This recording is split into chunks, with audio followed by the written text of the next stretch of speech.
Hollywood, a place where many dreams could be made and where many dreams die.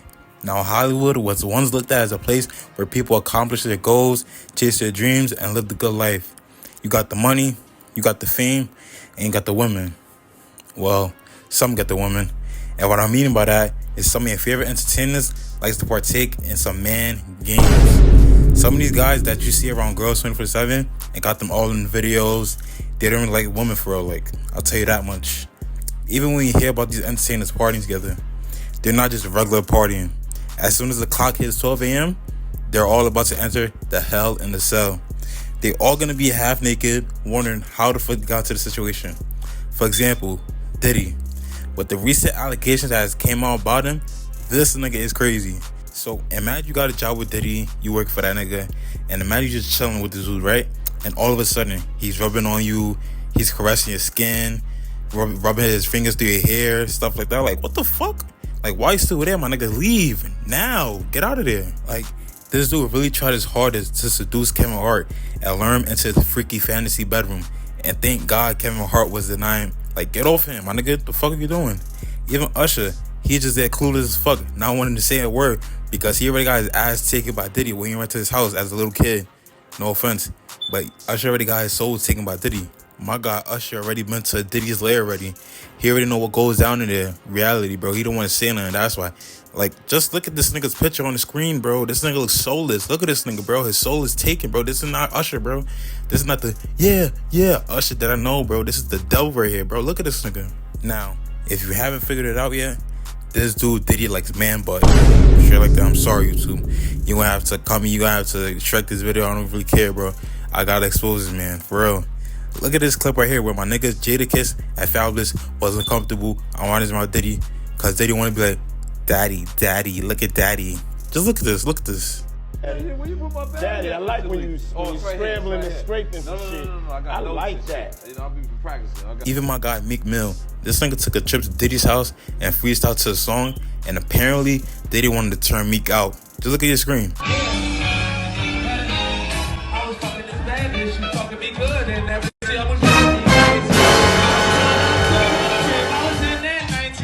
Oh no, let's not forget this nigga. Do I have to say too much? Just look. This nigga smiling ear to ear, hugging grown man. He's hugging the baby from the back, smiling ear to ear, bro. Look at this nigga, the little baby, bro, having a good ass time while a grown man is hugging from the back, bro. What the fuck, bro? I looked up to you, little baby. What's going on here? Like, honestly, I don't know how a grown man can hang out with another grown man and hug him from behind. Like, dick to ass is crazy. Very crazy, my nigga. I feel sorry for anybody that has either been to a Diddy party or has been to a Michael Rubin party. Yes, you may think, oh, I'm chilling with Diddy. I'm chilling with the richest man alive. And think you're about to have a good time. But boy, oh boy, you're going to end up trapped in a basement, chained up with your underwear on.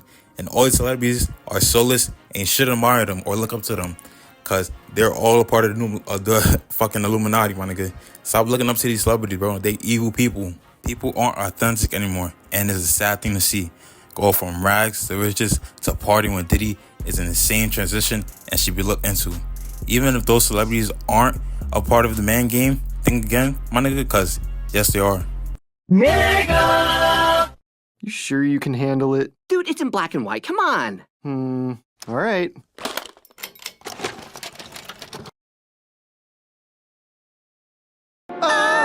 We've seen it all. A rapper goes viral on TikTok. This song dominates YouTube and Spotify, and almost overnight, the headlines start pouring in. Rapper X signs $1 million deal with Atlantic. Their IG blows up, they're iced out in brand new chains, and they're flying first class to LA studio sessions. To the average fan, it looks like they made it. A Cinderella story, told in 808s and in luxury. But behind those headlines is a system that's much more complex and often a lot darker, because that's $1 million deal. It's not a prize, it's a loan. And the reality of being a signed artist can be far more suffocating than it seems. For most rappers, especially those from underprivileged communities, signing to a label is the way out. When you spend your whole life trying to make ends meet and suddenly a label offers you hundreds of thousands of dollars to do what you love, it's hard to say no. Labels promise global reach, professional studios, marketing budgets, press coverage, access to major producers, and the shot at growing mainstream. To a hungry, independent artist with no team, that's a godsend. Take Cardi B, for instance. Before she signed to Atlantic Records, she was already buzzing on Instagram and had some traction with her mixtapes. But it wasn't until she signed and she released Bodak Yellow, a global hit that took her from reality TV fame to Grammy-winning rap stardom. Labels can amplify talent and give artists access to platforms they couldn't reach on their own, but they don't do it for free. The advance is often misunderstood by fans and even by some artists. When people hear that a rapper signed a $1 million deal, they think that means the rapper just made $1 million. In reality, that advance is a recoupable loan, meaning that it has to be paid back, not in cash, but through music sales and all other income the label controls. The money is also used to fund your entire career, recording, videos, travel, stylists, features, producers, marketing, everything.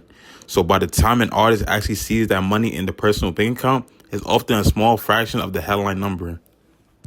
Megan Thee Stallion famously sued her first label, 1501 Certified Entertainment, alleging that they were taking the majority of her earnings and limiting her ability to release music freely. She said she didn't fully understand the contract when she signed it at the age of 20, and that is more common than most people realize.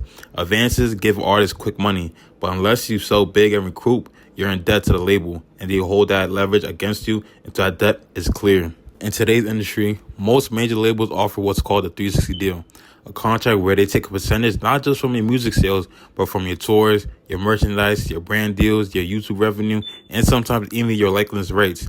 The idea is that the label is investing in your entire brand, so they should earn from everything you do. But in practice, it often means that the artist ends up with far less control and far less money than expected.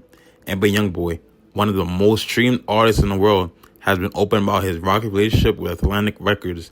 Despite billions of streams, he expressed frustration that he hasn't been compensated fairly, that he could release music on his own terms. His independence from Atlantic came only after years of massive output and contract fulfillment.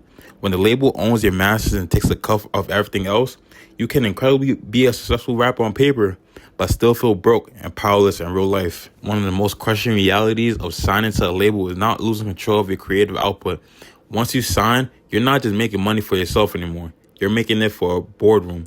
Labels that can delay your projects, reject your songs, or force you to collaborate with certain artists to align with their strategy. You might be sitting on an album that's finished and ready to go, but the label says, not yet. It's not commercial enough. We need a radio hit. Frank Ocean plays this game in reverse. After signing Def Jam, he strategically fulfilled his contract by releasing the visual album Endless, just so he could independently release Blonde the next day and keep full ownership. That movie reportedly made him millions, but it also exposed how calculated you have to beat the system. Most artists never got that chance. They're locked in multi-album deals and can't release anything without label approval. This kind of control can stall a rapper's momentum, kill their buzz, and bury their creativity under marketing strategies and release schedules. The emotional and psychological weight of being signed and stuck in a restrictive deal is something rarely talked about. Rappers who once loved making music find themselves burnt out, creatively blocked, or publicly frustrated. Social media makes it worse. Fans think artists are being lazy or ungrateful, not realizing that the label is the one holding them back from releases or funds. You're stuck between a public that demands content and a corporation that controls the faucet. Juice WRLD, who tragically passed away at the age of 21, often rapped about the pressures of fame and industry expectations. His work ethic was legendary, hundreds of songs recorded in a short span, but much of it came from trying to keep up with the demands of the system he was in. Similarly, artists like Lil Uzi Vert have gone on record saying that they felt trapped by their label contracts. They wanted to drop music, but they couldn't. That limbo between success and suppression can take a toll on your mental health. While the label is deeply flawed, it's not only the route. Some artists have chosen to go independent from day one, or broken away once they built leverage.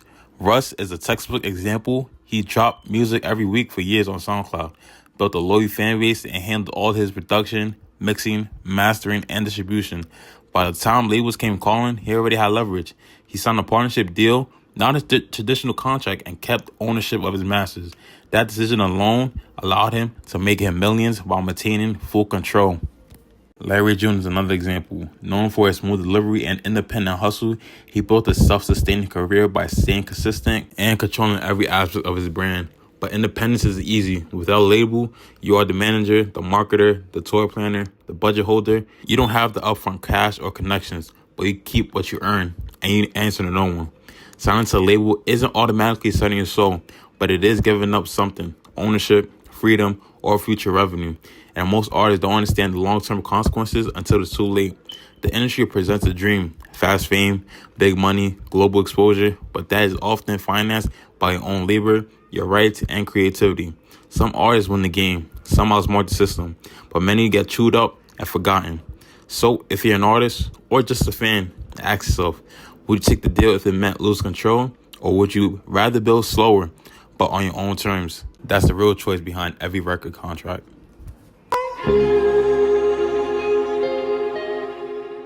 Bye, have a beautiful time. Mega!